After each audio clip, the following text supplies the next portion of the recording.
அனைவருக்கும் நல்வாழ்த்துக்களையும் வணக்கங்களையும் தெரிவித்துக் கொள்கிறேன்.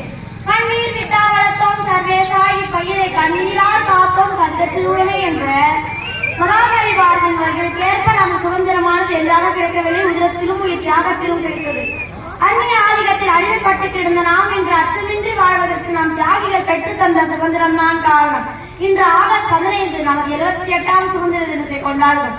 சுதந்திர போராட்டத்தில் பால கங்காதர திலகர், மகாத்மா காந்தி, ஜவஹர்லால் நேரு, பகத்சிங், ராணி லட்சுமிபாய் போன்ற பல தலைவர்களும், தென்னகத்தில் ராணி வேலுநாச்சியார், பாரதியார், வாஞ்சிநாதர் என பல வீரர்களும் முக்கிய பங்காற்றியுள்ளனர். பல வீரர்கள் தனது வாழ்க்கையை சுதந்திரத்திற்காக இழந்தனர். சுதந்திர தினமான இன்று டெல்லி செங்கோட்டையில் மாண்புமிகு பிரதமர் அவர்கள் கொடியேற்றி வைத்து உரையாற்றுவார். முப்படைகள் அணிவகுப்பும் சிறப்பாக நடைபெறும். பல்வேறு நிகழ்ச்சிகளும் சிறப்பாக நடைபெறும்.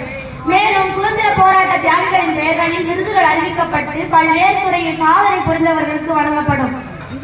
30 கோடி முகமுடையால் உயிர் மொய்ப்புற ஒன்றுடையால் இவர் செப்புமொழி 18 என் சிந்தனை ஒன்றுடையால் என்ற பாரதியின் வரிக்கேற்ப சாதி, மதம், மொழி என பல வேறுபாடுகள் இருந்தாலும் நாம் அனைவரும் இந்தியர் என்பதில் ஒவ்வொரு இந்தியரும் பெருமை கொள்கிறோம். இந்த அற்புதமான திருநாளில் நாட்டுக்காக பாடுபட்டு போராடி சுதந்திரத்திற்காக உழைத்த அனைத்து தியாகிகளையும் போற்றி வணங்குவோம்.